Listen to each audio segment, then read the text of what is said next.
یا پھر ان کی کتب کا مطالعہ فرمائیں کہ حضور نصیر ملت رحمت اللہ علیہ نے تو حسنی حسینی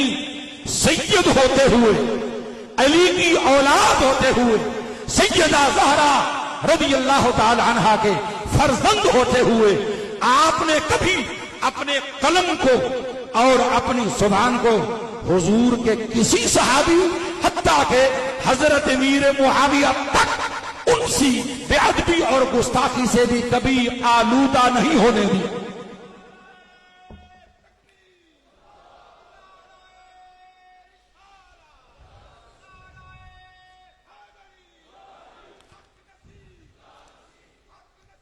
اگر کوئی شخص